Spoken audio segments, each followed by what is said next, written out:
Bloom ने जो सिद्धांत दिया, जो टैक्सोनॉमी दी, उसके लिए उन्होंने अपने कुछ सहयोगियों यानी टीचर्स और कुछ स्टूडेंट्स के साथ मिल करके और एक टैक्सोनॉमी तैयार की।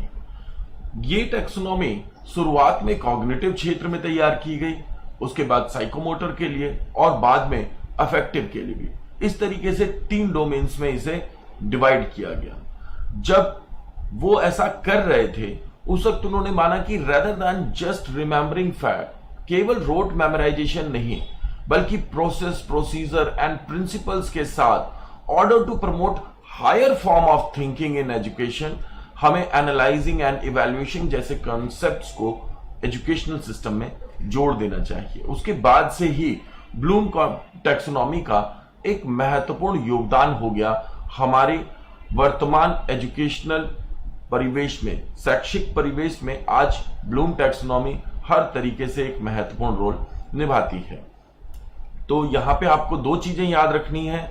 एक तो promoting higher form of educational thinking के लिए यह बनाया गया था, जिसमें कि एनालाइजिंग और इवैल्यूएशन जैसे कॉन्सेप्ट्स आते हैं, यानी कि प्रोसेस, प्रोसीजर और प्रिंसिपल्स, केवल रोट मेमोराइजेशन नहीं।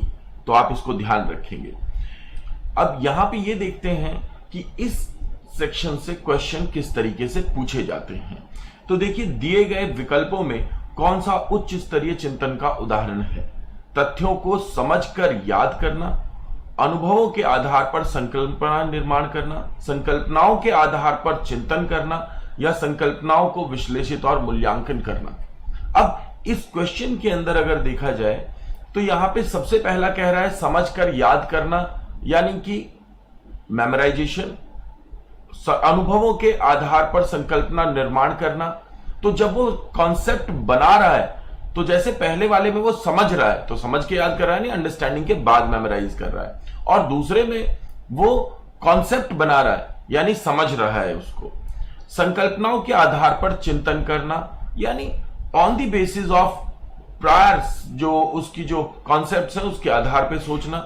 लेकिन संकल्पनाओं को विश्लेषित और मूल्यांकन करना, अभी हमने पिछली स्लाइड में देखा कि इवैल्यूएशन एंड एनालिसिस, तो जहां पर भी इवैल्यूएशन एनालिसिस हो रहा है, they are higher form of thinking. तो इस तरीके के प्रश्न पूछे जाते हैं।